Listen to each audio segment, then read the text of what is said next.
హెబ్రీలకు వ్రాయబడిన పత్రిక 12వ అధ్యాయము మొదటి 3 వచనాలు మనం చదువుకున్నాం. ఇంత గొప్ప సాక్షి సమూహము మేఘము వలె మనలను ఆవరించి ఉన్నందున మనము కూడా ప్రతి భారమును సులువుగా చిక్కులు పెట్టు పాపమును విడిచిపెట్టి విశ్వాసమునకు కర్తయు దానిని కొనసాగించువాడునైన యేసు వైపు చూచుచు మన ఎదుట ఉంచబడిన పందెములో ఓపికతో పరిగెత్తుదాం. కృప కలిగిన తండ్రి, ప్రేమ కలిగిన యేసయ్యా, మీకు వందనాలు. ఈ మాటలు జీవము కలిగిన మాటలు నాయనా. ఈ మాటలను బట్టి మేము ధైర్యము తెచ్చుకొనుటకు మీ కృపను ప్రసాదించండి. మాటలు అర్థం చేసుకునే జ్ఞానము మాకు దయచేయండి. వినగల చెవి, సిద్ధమైన మనస్సు, వాక్యమును భద్రపరుచుకొని హృదయము మాకందరికీ అనుగ్రహించండి. మీ మెల్లని స్వరమును విను ధన్యత మాకందరికీ అనుగ్రహించండి. సాతాను అంధకార శక్తులను బంధిస్తూ ఉన్నాం. మీ చేతులకు మమ్మల్ని అప్పగించుకుంటూ ఉన్నాం. మీ ఆధీనములు మమ్మల్ని ఉంచుకొని మీ సత్యములను మా బోధకుడైన పరిశుద్ధాత్మ దేవుని ద్వారా మాకు బోధించుమని నిలువబడిన మీ దాసుని మీ సిలువ చాటును మరుగుపరిచి బలమైన సాధనముగా వాడుకొనుమని యేసయ్య అతి పరిశుద్ధ నామములో విన్నపములు అడిగి వేడుకుంటున్నాము తండ్రి. ఆమేన్. క్రైస్తవ విశ్వాస జీవితము ఒక పరుగు పందెము అని పౌలు భక్తులు మనకు తెలియజేస్తూ ఉన్నాడు. మన ఎదుట ఉంచబడిన పందెములో ఓపికతో పరిగెత్తదు అంటున్నాడు. Hour Christian life starts with faith, continuous in faith and ends with faith. క్రైస్తవ విశ్వాస జీవితము విశ్వాసముతో ప్రారంభమవుతుంది, విశ్వాసములోనే కొనసాగుతుంది, విశ్వాసముతోనే ముగించబడుతుంది. ఇది మనం నేర్చుకుంటూ వచ్చాం. విశ్వాసముతో మనము క్రీస్తు వద్దకు వస్తాం. విశ్వాసము లేకుండా క్రీస్తు వద్దకు ఎందుకు వస్తాం? యేసు క్రీస్తునందు విశ్వాసం ఉంచి మనం ఆయన దగ్గరకు మనం వస్తాం. యేసు క్రీస్తు వారి యొక్క మరణము, భూస్థాపన, పునరుద్ధానముల యందు మనము విశ్వాసముంచుతూ మన క్రైస్తవ యాత్రను మొదలు పెడతాం. అంతే కదా? ఆయన యందు విశ్వాసం ఉంచితేనే కదా, ఆయన యందు నమ్మకం ఉంచితేనే కదా మన విశ్వాస యాత్ర మొదలయ్యేది. పరుగు పందెము, ఈ క్రైస్తవ విశ్వాస పరుగు పందెము విశ్వాసముతోనే ఆరంభమవుతుంది. అంతేకాదు, యేసు వైపు చూస్తూ విశ్వాసముతో ఈ పరుగు పందెమును మనం కొనసాగిస్తాం. పౌలు భక్తుడు 11వ అధ్యాయములో అనేక మంది విశ్వాస వీరులను మనకు జ్ఞాపకం చేసినాడు. ఆయన అనేక మంది విశ్వాస వీరుల గురించి, వారి జీవితాల గురించి ఆయన ప్రస్తావించినాడు. ఎందుకు వారందరి గురించి ప్రస్తావన వచ్చిందంటే, వారందరూ వారి విశ్వాస ప్రయాణమును ఈ లోకములో మనకంటే ముందు కొనసాగించారు. మనకంటే ముందు వారి భూమి మీద జీవించినారు. మనం ఏ పరిస్థితులనైతే మన విశ్వాస యాత్రలో ఈరోజు మనం ఎదుర్కొంటున్నామో, ఈ పరిస్థితులన్నిటినీ వారు ఆనాడు ఎదుర్కొన్నారు. వారన్నీ ఇటువంటి పరిస్థితులు గుండా వారు ప్రయాణించారు. వారందరినీ పౌలు భక్తుడు జ్ఞాపకం చేస్తున్నాడు. వారి విశ్వాస యాత్ర కొనసాగింది. అనేక సమస్యలతో, ఒడిదుడుకులతో, అనేక రకాలైన శోధనలతో, అనేక రకాలైన ఇబ్బందులతో వారి విశ్వాస యాత్ర కొనసాగింది. వారి విశ్వాస యాత్ర కొనసాగించారు. వారి విశ్వాస యాత్ర చక్కగా ముగించారు కూడా. అందుకనే వారిని మనకి మాదిరులుగా చూపిస్తూ ఉన్నాడు. వారందరినీ మనకు ప్రోత్సాహకరంగా పౌలు భక్తుడు చూపిస్తూ ఉన్నాడు. వారి జీవితాలు మనకు ప్రోత్సాహకరం. Their lives inspire us. వారి జీవితాలు మనల్ని ప్రభావితం చేస్తాయి. వారి జీవితాలు మనల్ని ప్రోత్సాహపరుస్తాయి మన విశ్వాస యాత్రలో ముందుకు కొనసాగటానికి. ఎందుకంటే వారి జీవితాలను మనము వారి పరిశీలన చేసినప్పుడు, వారి జీవితాలను గురించి ధ్యానం చేసినప్పుడు, వారు ఎన్ని సమస్యలు ఎదుర్కొంటూ వచ్చినారో, ఎన్ని ప్రమాదాలు ఎదుర్కొంటూ వచ్చినారో, ఎంత గొప్ప జీవితము వారు జీవించినారో మనకు కనపడుతుంది. పౌలు భక్తులు అందుకే వారిని మన కొరకు వ్రాసి ఉంచున్నాడు. వారి నుంచి మనం ప్రేరణ పొందాలని, వారి నుంచి మనం ఏదో కొన్ని విషయాలు నేర్చుకోవాలని. ఈ పరుగు పందెంలో ఈ సమస్యలు ఎదుర్కొంటుంది, ఈ శోధనలు ఎదుర్కొంటుంది. నేనొక్కడినే కాదు, నేనొక్కడినే ఈ సమస్యలు ఎదుర్కోలేదు. నాకంటే ముందున్న ఈ విశ్వాస వీరులంతా ఇటువంటి పరిస్థితుల గుండానే వారు ప్రయాణించారు. ఇంతకంటే భయంకరమైన పరిస్థితులను వారు ఎదుర్కొన్నారు. అంతేకాదు, ఆ పరిస్థితులలో ప్రయాణము చేస్తూనే వారి గురిని వారు చేరుకున్నారు. కాబట్టి నేను కూడా నా విశ్వాస యాత్రలో నా గురిని చేరుకోగలను అనే విశ్వాసాన్ని మనం పొందుకోవాలని పౌలు భక్తుడు ఈ మాటలు మన కొరకు వ్రాసి ఉంచినాడు. చూడండి, హెబ్రీ పత్రిక 11వ అధ్యాయము 13వ వచనములో ఒక చక్కని మాట వ్రాసినారు. చూడండి, విశ్వాస వీరుల గురించి ఏమని రాసినారు? వారందరూ విశ్వాసము కలవారై మృతి నొందిరి. వారందరూ విశ్వాసము కలవారై మృతి నొందిరి. All of them died in faith. విశ్వాసము గలవారై ఎలాగైనా మరణించవచ్చు. మనిషిని మరణం అనేది రకరకాల పద్ధతులలో దర్శిస్తుంది. ఒక్కొక్కరు ఒక్కొక్క రీతిగా మరణిస్తారు. అందరూ ఒకే రీతిగా మరణించరు. రకరకాలుగా మనుషులు మరణిస్తారు. ఎలాగైనా మరణించవచ్చు, కానీ ఎలా మరణించాలి? విశ్వాసముతో మరణించాల. భక్తులు మరి వారి మరణాలు కూడా రకరకాల పద్ధతులలో మరి మరణాలు వారికి సంభవించి ఉండవచ్చు, కానీ వారందరూ విశ్వాసము కలవారై మృతి నొందిరి. క్రైస్తవ విశ్వాస జీవితం కూడా అంతే. ఎలాగైనా మరణించవచ్చు, కానీ విశ్వాసము కలిగి విశ్వాసములో మరణించాలి. అది ప్రభువు కోరుకుంటున్నాడు అన్నమాట. విశ్వాస వీరులందరూ విశ్వాసముతో తమ పరుగును ప్రారంభించారు, విశ్వాసముతో కొనసాగించారు, విశ్వాసముతో ముగించారు. కాబట్టి ప్రతి క్రైస్తవ విశ్వాసికి విశ్వాసము అనేది చాలా ప్రాముఖ్యమైనదని మన గత వారాల్లో మనం నేర్చుకున్నాం. విశ్వాసము లేకుండా దేవునికి ఇష్టడై ఉండుట అసాధ్యం. విశ్వాసముతోనే ఒక క్రైస్తవ విశ్వాసి లోకంలో బ్రతకాలి కదా. విశ్వాసము లేకుండా ఒక వ్యక్తిని విశ్వాసి అని ఎట్లా పిలవగలం కదా? విశ్వాసము లేకుండా ఒక వ్యక్తి విశ్వాసి కాలేడు కదా. కాబట్టి విశ్వాసం అనేది బేసిక్ రిక్వైర్మెంట్ అన్నమాట.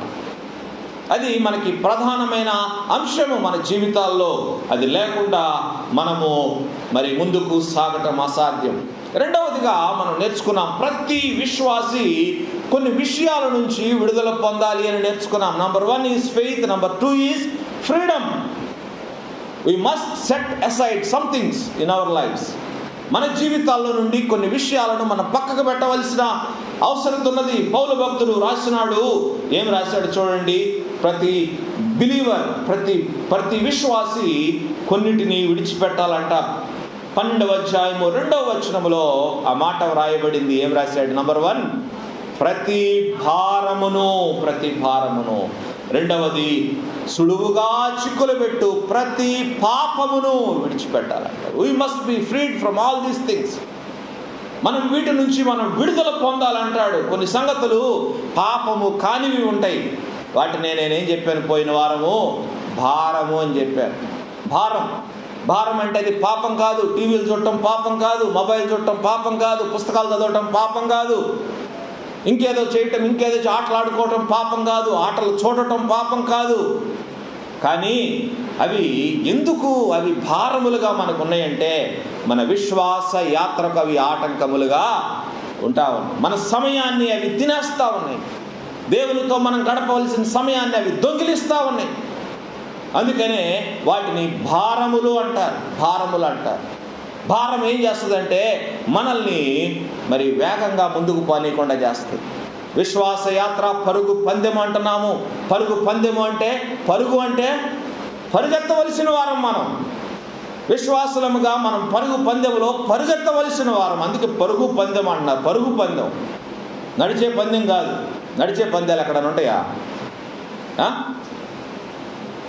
పరుగు పందాలు ఉంటాయి. పరుగు పందాల్లో అంటే పరుగుతవలసిన వారం కానీ పరుగెత్తకుండా నడుస్తూ ఉన్నామంటే ఏంటి కారణం? ఏదో భారం మనల్ని పరిగెత్తకుండా చేస్తుంది, ఏదో మనల్ని ముందుకు వేగంగా వెళ్లకుండా చేస్తుంది, ఏదో మన జీవితానికి ఆటంకముగా ఉంటా ఉంది, ఏదో మన సమయాన్ని దొంగిలిస్తూ ఉంది. అదే భారము. భారం అంటున్నాడు దాన్ని. పాపము కానిది భారము. పరుగు పందెములో ఉన్నాం కాబట్టి ఖచ్చితముగా మనకు భారమైన వాటిని పక్కకు పెట్టాల్సిందే. వాటిని ఖచ్చితంగా మనం విడిచిపెట్టాల్సిందే.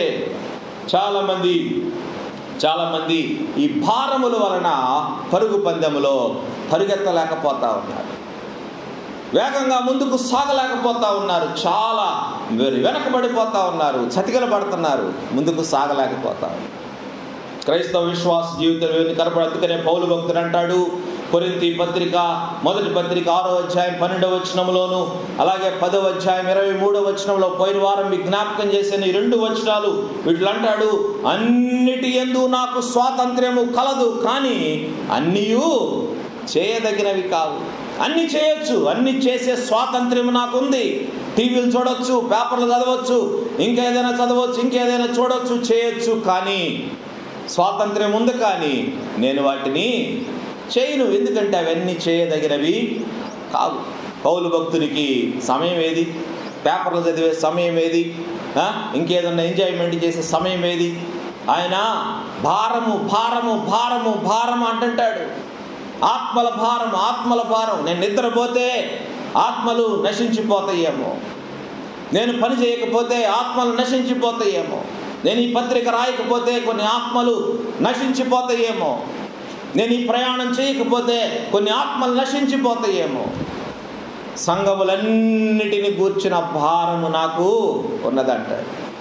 కాబట్టి మనం చేసే ప్రతి పని విషయంలో మనం చాలా ఆచితూచి నిర్ణయాలు తీసుకోవాలి. ఈ పని నేను చేయబోతున్నాను, ఈ పని చేసినందువలన నాకు ఏదైనా ప్రయోజనం ఉందా? నా విశ్వాస జీవితానికి ఏదైనా ప్రయోజనం ఉందా? నా విశ్వాస జీవితానికి ఏదైనా బూస్టప్ ఇస్తుందా ఇది? అంతేకాని మనకు ఉపయోగకరము కానివి, మన సమయాన్ని దొంగిలించేవి అని వాటిని మనము తీసివేసుకోవాలా, వాటి నుంచి దూరంగా ఉండాలి.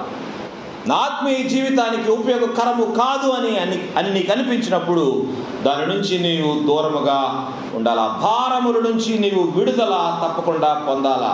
అవి పాపము కానప్పటికీ వాటికి దూరముగా ఉండాలా. రెండవది ఏమంటాడంటే, సులువుగా చిక్కులు పెట్టు పాపం అంటాడు. పాపము ఎప్పటికీ పాపమే. అది చిన్నదైనా పెద్దదైనా పాపమే.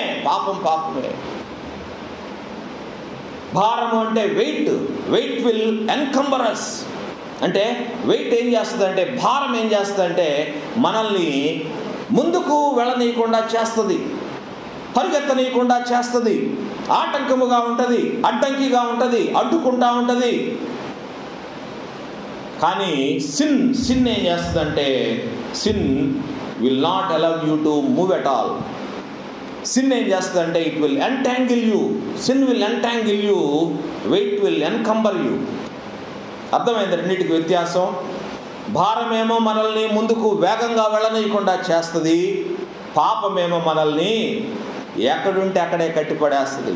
ఎంటాంగిల్, పాపపు కట్లు అన్నారు. అందుకే పాపపు కట్లు. ఆ కట్లు మనల్ని ఎక్కడికి వెళ్ళని, అక్కడే ఒకచోటే ఉంది.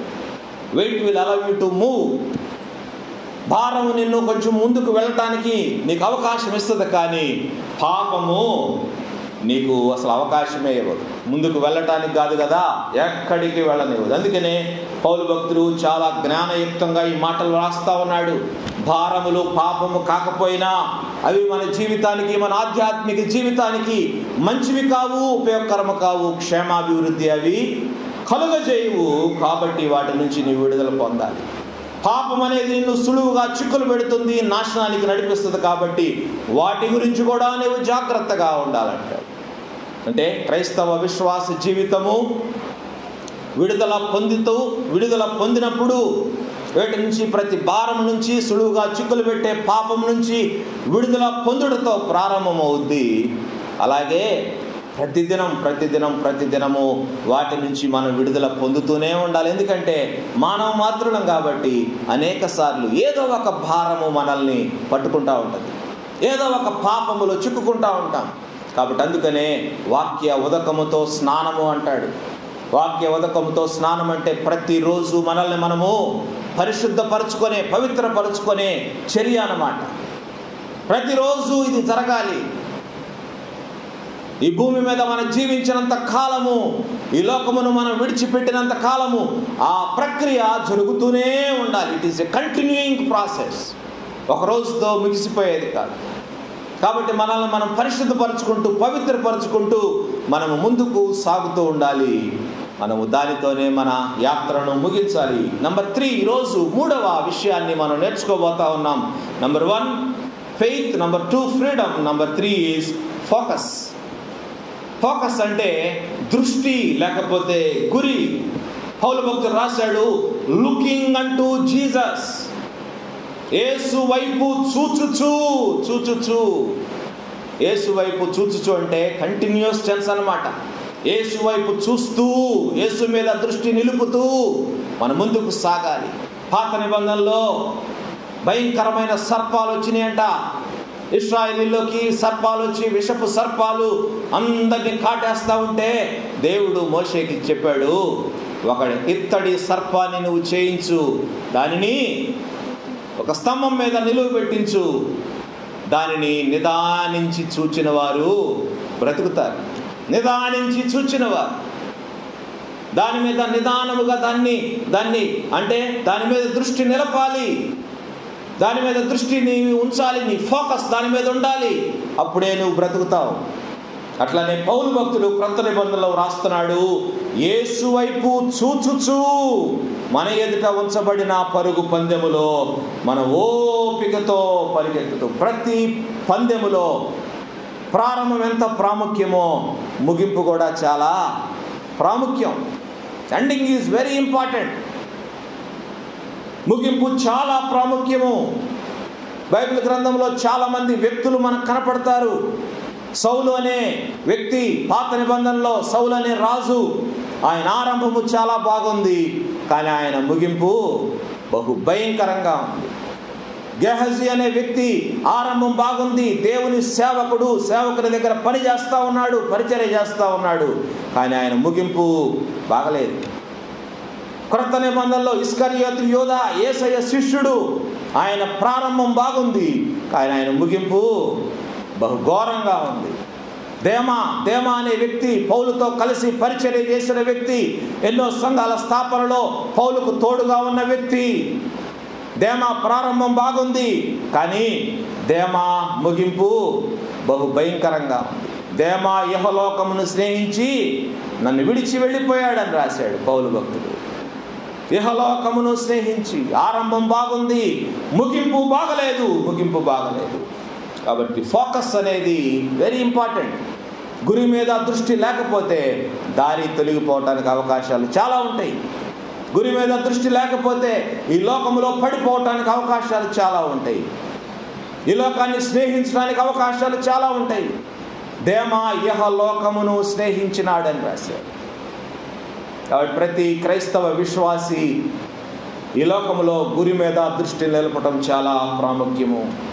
ప్రతి క్రైస్తవ విశ్వాసికి ఒక గురి ఖచ్చితముగా ఉండవలసింది. ఎందుకంటే ఈ లోకములో పుట్టిన ప్రతి ఒక్కరి గురించి దేవునికి ఒక ఉద్దేశం ఉంటుంది. నీ గురించి, నా గురించి దేవునికి ఒక గొప్ప ఉద్దేశం ఉంది.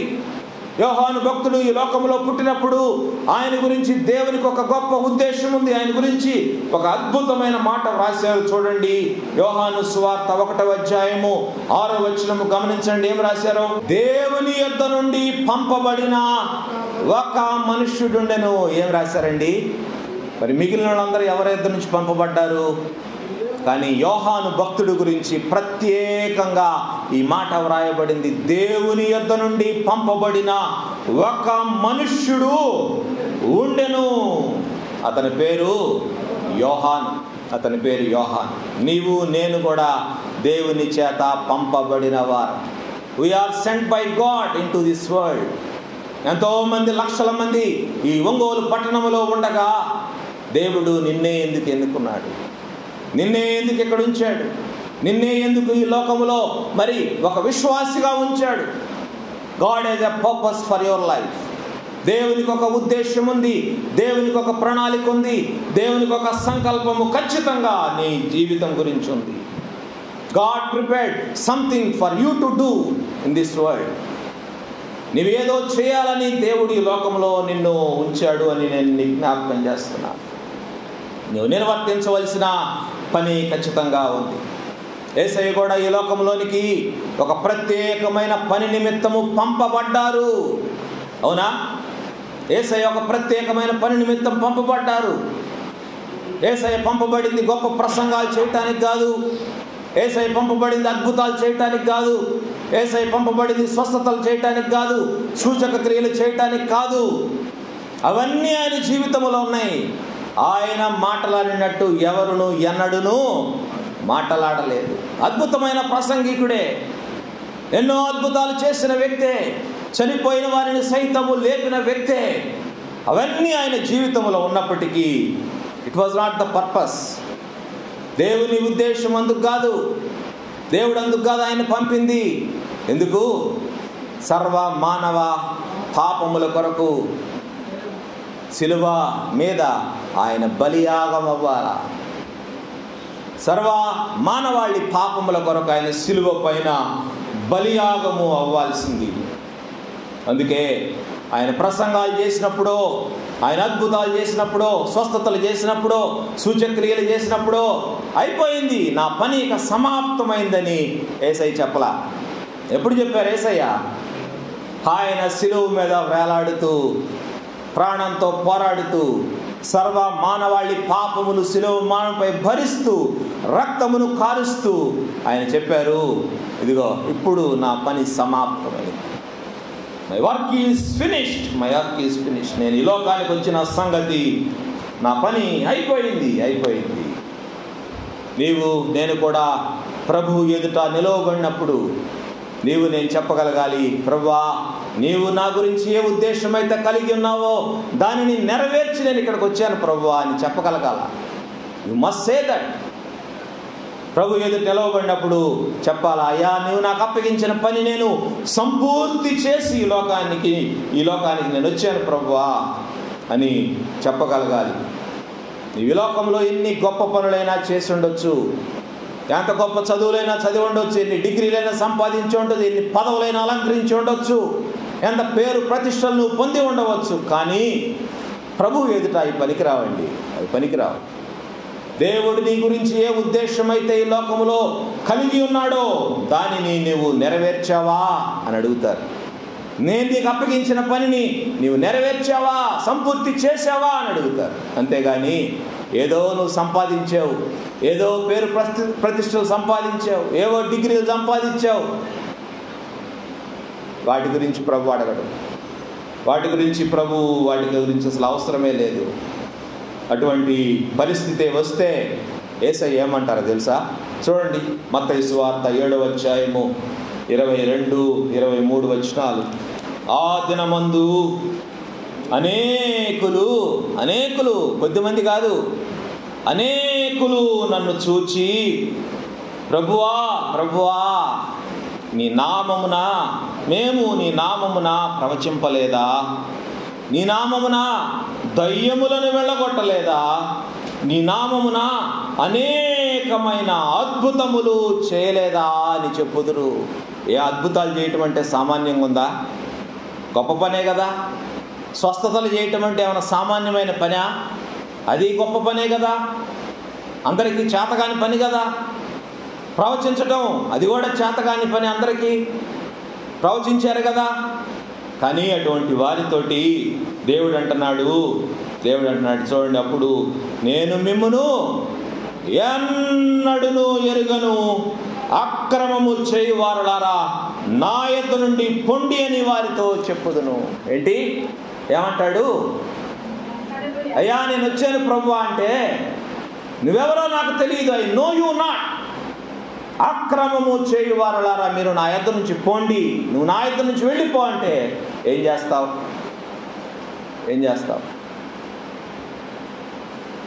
నేను మిమ్మల్ని పంపించింది, నేను మిమ్మల్ని ఏర్పాటు చేసుకుంది, నేను మిమ్మల్ని నియమించింది అద్భుతాలు చేయడానికి కాదు, దొంగ ప్రవచనాలు చెప్పడానికి కాదు, స్వస్థతలు చేయడానికి కాదు. నేను అప్పగించిన పనిని మీరు నిర్వర్తించలేదు, నేను చెప్పిన పని నీవు చేయలేదు. నువ్వెన్ని గొప్ప పనులైనా చేసి ఉండవచ్చు, కానీ ఐ నో యూ నాట్, నువ్వెవరో నాకు తెలియదు, గెట్ అవుట్ అంటాడు. Get out. 21వ వచనం చూడండి. 21వ వచనంలో ఏంటి, ఎవరు లోపలికి వెళ్తారో చూడండి. ప్రభువా ప్రభువా అని నన్ను పిలుచు ప్రతి వాడును పరలోక రాజ్యంలో ప్రవేశింపడు, కానీ పరలోకమందున నా తండ్రి చిత్త ప్రకారము చేయువాడే ప్రవేశించు. It is very important.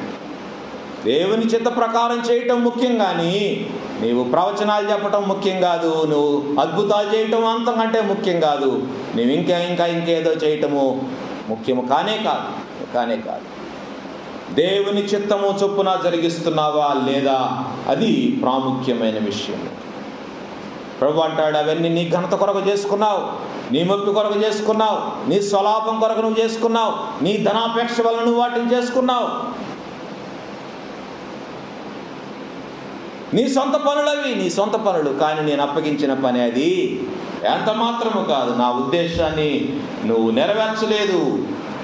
నువ్వు గురి వద్దకు నువ్వు పరిగెత్తకపోతే నీ జీవితం వలన ఏ ఉపయోగం లేదని జ్ఞాపకం చేస్తున్నాను. If you are not running towards the goal, your life is a wasted life. అంతేనా కాదా? నువ్వు గురి వద్దకు నువ్వు పరిగెత్తకపోతూ ఉంటే నీ జీవితంలో, నీ విశ్వాస జీవితంలో దేవుని ఉద్దేశమును నీ జీవితంలో నెరవేర్చకుండా ఉంటే, దేవుని చిత్త ప్రకారం నీవు చేయకుండా ఉంటే, your life is a wasted life. నీ జీవితం వల్ల ఎవరికి ఎటువంటి ప్రయోజనం లేదు, మరి ముఖ్యంగా ప్రభువుకి ఎటువంటి ప్రయోజనం లేదు. ఎందుకొరకు నిన్ను ఆయన రక్షించినాడో, ఎందుకొరకు నిన్ను ఈ లోకంలో ఉంచినాడో, ఎందుకొరకు నిన్ను ఏర్పాటు చేసినాడో, ఆ ఉద్దేశాన్ని నెరవేర్చినప్పుడు ఎందుకు నువ్వు ఈ పరుగు పందెంలో దేని మీద నీ దృష్టి నిలుపుతా ఉన్నావు? ఈ పరుగు పందెంలో నీవు దేని మీద నీ గురి నిలుపుతా ఉన్నావు? దేవుడు నీ కొరకు నిర్దేశించిన మార్గములోనే పరిగెత్తుతున్నావా? దేవుడు నీ కొరకు ఏర్పాటు చేసిన, సిద్ధపరిచిన మార్గములోనే నీవు పరిగెత్తుతున్నావా? రన్నింగ్ రేస్ ఉంటే రన్నింగ్ రేసులో ఎవరి ట్రాక్లో వాళ్లే పరిగెత్తాలా, అంతేనా? పక్క వాళ్ళ ట్రాక్లోకి పోతే ఏమవుతుంది? యు విల్ బి డిస్క్వాలిఫైడ్, అంతేనా? షైనీ అబ్రహాం అని తెలుసా మీకు? 1986వ సంవత్సరంలో ఏషియన్ గేమ్స్ జరుగుతున్నాయి. ఏషియన్ గేమ్స్లో షైనీ అబ్రహాము 800 మీటర్స్లో చాలా ఫాస్ట్గా పరిగెత్తింది. బహుశా వరల్డ్ రికార్డ్ అనమాట. అంతకంటే వేగంగా ఎవరు పరిగెత్తలేరు. అయిపోయింది, ఫినిష్ లైన్ అయిపోయింది. వెనక తిరిగి చూస్తే చాలా మీటర్స్ దూరంలో ఉంది రెండో ఆమె. నేను వరల్డ్ రికార్డ్ సాధించానని షైనీ అబ్రహాం అనుకుంది. కానీ రిజల్ట్స్ ప్రకటించినప్పుడు ఆమె పేరే లేదు దాంట్లో. గోల్డ్ మెడల్ వస్తుంది అనుకున్న ఆమెకి పేరే లేదు. ఎందుకు అంటే షీ వాజ్ డిస్క్వాలిఫైడ్. 200 మీటర్ల కంటే ముందు పక్క ట్రాక్లోకి వెళ్ళకూడదు. 800 మీటర్ల పరుగు పందెం అంటే 200 మీటర్స్ లోపల పక్క ట్రాక్లోకి వెళ్ళకూడదు. 200 మీటర్లు దాటిన తర్వాత పక్క ట్రాక్లోకి కూడా వెళ్ళొచ్చు. కానీ 200 మీటర్ల లోపలే ఆమె పక్క ట్రాక్లోకి వెళ్ళిందంట. అందువల్ల షీ వాజ్ డిస్క్వాలిఫైడ్. ఎంత వేదన ఉంటుంది చెప్పండి.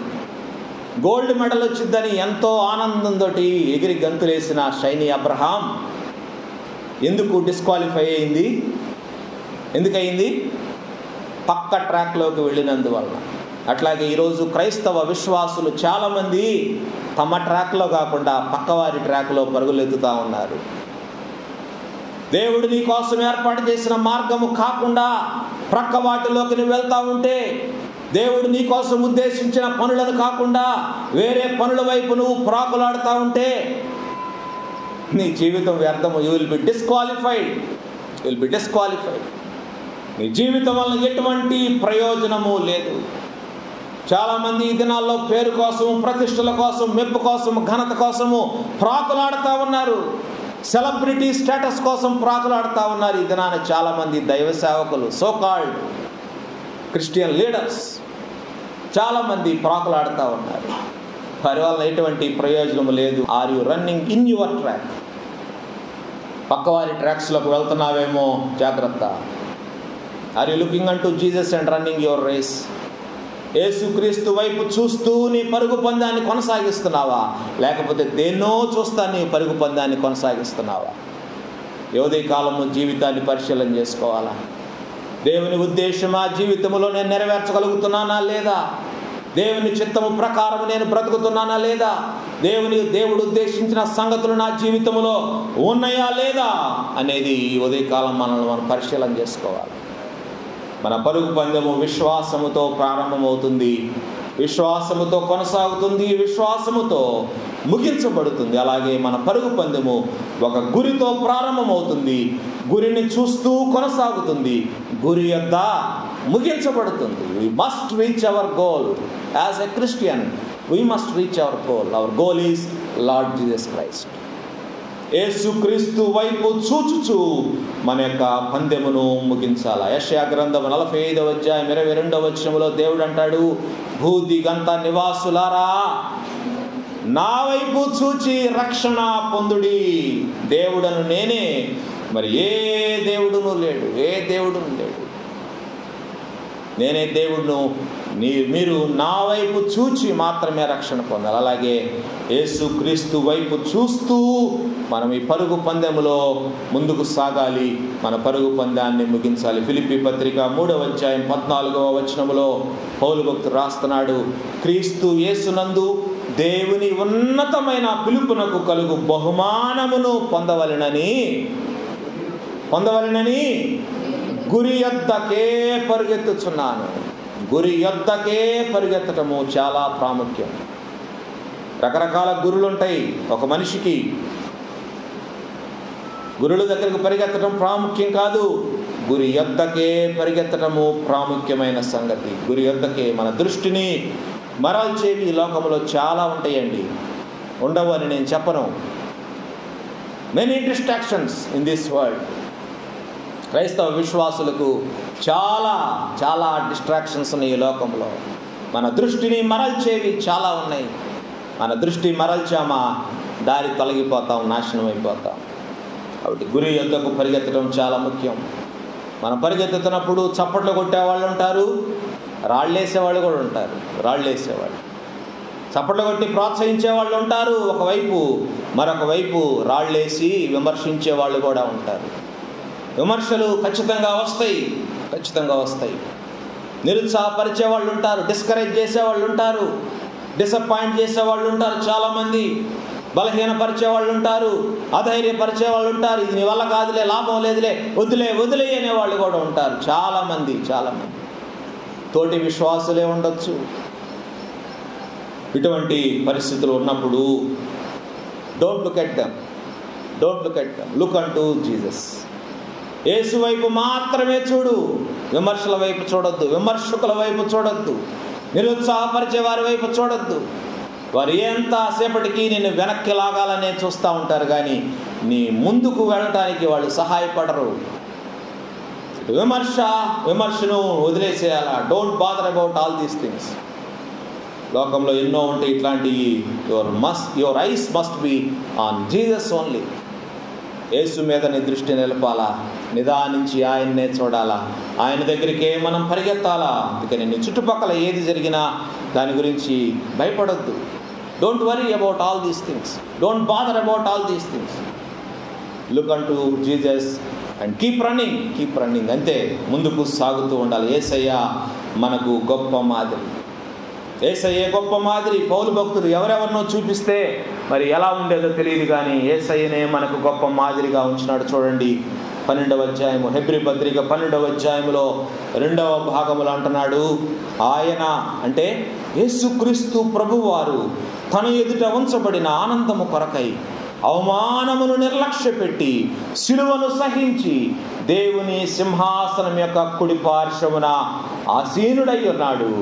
అలాగే మీరు అలసట పడకయు మీ ప్రాణములు విసుకకయు ఉండునట్లు పాపాత్ములు తనకు వ్యతిరేకముగా చేసిన తిరస్కారమంతయు ఓర్చుకొనిన ఆయనను తలంచుకొనుడి. Remember him.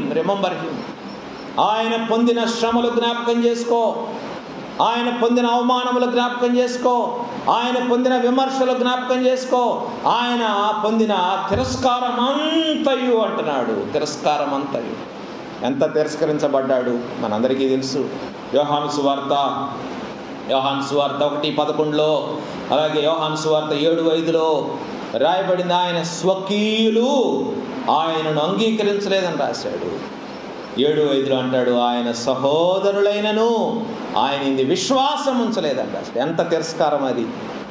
Own people, own family, ఆయన సొంత కుటుంబము, ఆయన సొంత ప్రజలు, ఆయన స్వకీయులు ఆయనను తిరస్కరించినారు. They rejected him. మరి నీవు నేను పొందే తిరస్కారం ఎంత?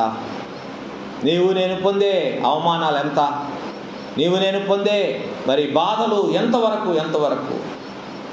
People will discourage you, people will spread rumours about you. లేని వార్తలు నీ గురించి పుట్టిస్తారు. Don't worry about them. ఎన్నో రకాలైన మరి డిస్కరేజ్మెంట్స్ ఈ లోకంలో ఉంటాయి. నిరుత్సాహపరుస్తూ ఉంటారు, పుకార్లు పుట్టిస్తూ ఉంటారు. మన గురించి లేని వార్తలు పుట్టించుకోవచ్చు, పుకార్లు పుట్టించి ఎన్నైనా మాట్లాడుకోవచ్చు, కానీ డోంట్ బాదర్ అబౌట్ దెమ్. వాటి గురించి నువ్వు పట్టించుకోకూడదు. నీ విశ్వాస యాత్రలో ప్రభు వైపు చూస్తూ ముందుకు సాగు. That's all. అదే ప్రభు మన దగ్గర నుంచి కోరుకుంటా ఉంది. దేవుని కృప మనందరికీ తోడుగా ఉంది. ఈ లోకంలో ఎవరు మనల్ని ఏం చేసినా ప్రభు మనల్ని విడిచిపెట్టడు. అది మాత్రం స్థిరం, సత్యం. ఏదొచ్చినా నేను ఎన్నడూ విడువను ఎడబాయను అని ఆయనే చెప్పాడు కదా. ఆయన స్వయంగా చెప్పినప్పుడు మాట తప్పుతాడా? ఈ లోకంలో ఎవరైనా నిన్ను విడిచిపెట్టవచ్చు, ఎవరైనా నిన్ను అవమానించవచ్చు, నిందించవచ్చు, కానీ లుక్ అంటూ జీసస్. ఆయన పొందిన అవమానాల ముందు నీ అవమానాలు ఎంత? అటు ప్రభు వైపు చూడు, ఆయన వైపు చూస్తూ ముందుకు సాగిపో. నీ విశ్వాస యాత్రలో, నీ పరుగు పందెంలో ప్రభువు నీకు తోడుగా ఉండి సహాయము చేయనుగాక. ప్రార్థన చేసుకుందాం.